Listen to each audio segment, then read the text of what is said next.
청년들이 일어섰다. 청년들이 일어섰다. 탄핵을 반대한다. 탄핵을 반대한다. 2030 청년들이 제기하는 합리적인 의심과 제안이 그거입니까? 지금이라도 늦지 않았습니다. 헌재가 본연의 역할을 되찾고 국민의 신뢰를 회복할 수 있도록 정의로운 판결을 내려주시길 강력히 청년들이 요청하는 바입니다.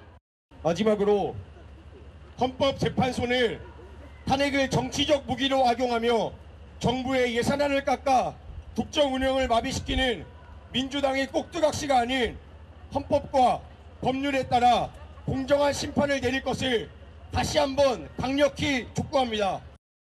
2030 세대들은 이번 기회에 공정과 상식 바로 잡히기를 원하는데 이거 무너지면 안 되잖아요. 교수님들도 이제는 이제 시국선언하고 2030 세대 문제 나왔지 않습니까? 그래서 이제 화답을 한 거죠.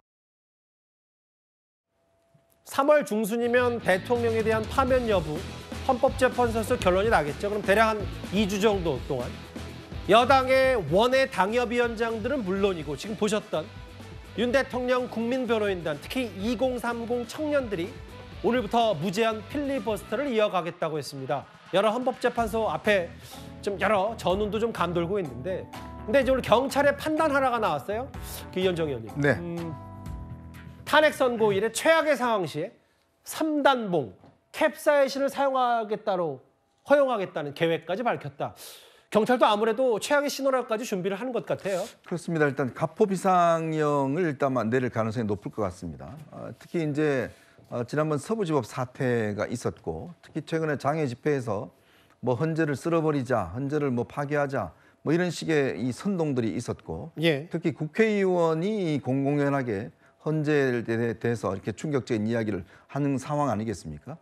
그럴 경우에 최근에 어떤 장외 집회 상황이나 볼 때는 만약에 이제 윤석열 대통령에 대해서 인용을 내릴 경우에 아마 상당한 반발이 있고 아마 예전에 박근혜 전 대통령 같은 경우도 그때 인용됐을 경우에 제가 알기로 아마 3분이 아마 돌아가신 걸로 알고 있습니다.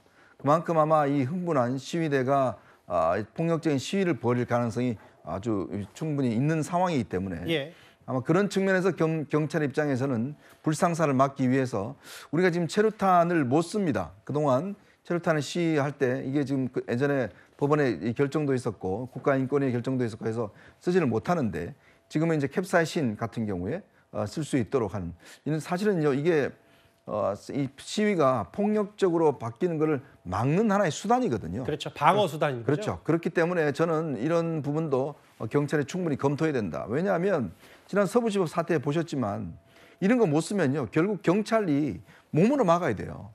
그럼 그 경찰의 피해를 어떻게 할 겁니까? 결국 이렇게 시위 자체가 폭력화될 경우에는 여러 가지 수단을 동원해서 사회적 질서 유지를 위해서 저는 충분히 경찰이 이런 것들을 고려해야 된다 이런 생각이 듭니다. 지난 주말 집회 상황 한번 만나봤고요 영상으로.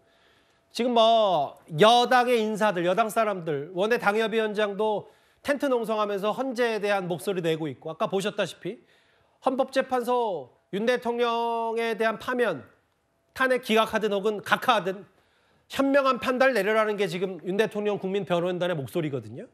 뭐 논란은 당연히 있고요. 그런데 안창호 국가인권위원장이 국제인권기구에 헌법재판소를 비판하는 서한을 보내서 여러 말들이 나오고 있습니다. 안창호 국가인권위원장은 헌법재판관 출신이기도 합니다. 인권위원장님 얘기를 어떻게 생각하십니까? 아니, 말씀을 드리겠습니다. 아니요. 지금 됐습니다. 말씀 듣고 싶지 않아요. 위원장, 그러면 질문을 하지 마십시오. 그런 게 어디 있습니까? 질문은 그에 답을 원하는 거 아닌가요? 헌법 제20조 2항 국교는 인정되지 아니하며 종교와 정치는 분리된다. 헌법부터 다시 읽고 오세요. 헌법부터 다시 내가 읽고 위원님보다는 많이 할 겁니다. 뭐라고요? 위원님보다 많이 할 겁니다. 그런 부분에 대해서. 자, 저렇게 의원을 아니 저를 모독을 하니까 그렇죠. 다시 읽어보라고. 먼저 위원께서 종교와 작년에 한 야당 의원과 설전을 벌였던 안창호 국가인권위원장. 최진영 변호사님 헌법재판관 출신이기도 하고 아예 세계국가인권기구 연합에 서한을 보낸 내용이 뭐냐면 국민 50% 가까이가 헌법재판소를 믿지 못한다. 신뢰 회복과 공정성 확보가 시급하다. 인권위원장이 국제기구에 서한을 보낸 건 상당히 이례적인 일입니다. 그렇습니다. 그만큼 현재의 헌법재판소의 탄핵 절차 진행 상황이 적법 절차, 피의자 방어권 보장을 현재 미달한다라는 어떤 나름대로의 판단 아니겠습니까? 예. 결국 본인이 근무했던 본인의 친정에 어떻게 이렇게 비판을 할 수 있겠냐라고 어떤 생각을 할 수가 있겠지만 예. 그 이전에 법조인으로서 검찰 출신 법조인으로서 인권 일을 생각을 해봤을 때에 도저히 묵과할 수 없는 그런 부분에 대해서 문제를 제기한 것 아니겠습니까? 실질적으로 조금 전에 그 신장식 의원 같은 경우에도 어떻게 헌법재판관을 지냈고 그리고 고위 어떻게 보면 검찰직을 지낸 사람한테 헌법을 읽어봐라고 할 수 있겠습니까? 예. 목사님한테 성경 읽으란 소리가 아니겠습니까? 그런 모욕적인 얘기를 한다는 것은 예. 저는 국민의 대표로서 있을 수 없는 얘기라 생각을 하고요. 더불어서 본인 내용 같은 경우에도 말씀드린 것처럼 이 윤석열 대통령에 대한 체포 과정에서도 적법 절차 위반 논란이 있었고 예. 지금 이번 같은 경우에 제가 20여 년간 재판을 했지만 법정에서 증인신문 하는데 초시계 갖다 놓고 있는 건 제가 머리털 나고 처음인 것 같습니다. 예. 이런 부분에 대해서 이게 국가인권위원장으로서 대한민국의 인권을 대표하는 사람으로서 국제인권기관에 호소하는 것은 나름대로 유효한 적절한 것이고 그걸 통해서 국제적인 어떤 관심을 모으는 것도 나름대로 한 가지의 방법이 아닌가 생각을 합니다. 이게 좀 논란이 있으니까 질문들이 오고 왔어요. 이거 오히려 서한을 보내면서 국제사회의 인권위 등급 하락할 때 사과하냐? 왜 사과하냐? 진실 말한 거고. 이게 서한 내용이 헌재가 문제 있다는 식의 서한 내용이 대통령의 인식과 비슷한데 이걸 왜 대변하냐? 사과가 빨간데 대통령이 빨갛다고 말했다. 빨간 사과를 파랗다고 말해야 되냐? 어떻게 보셨습니까? 김진욱 대변인?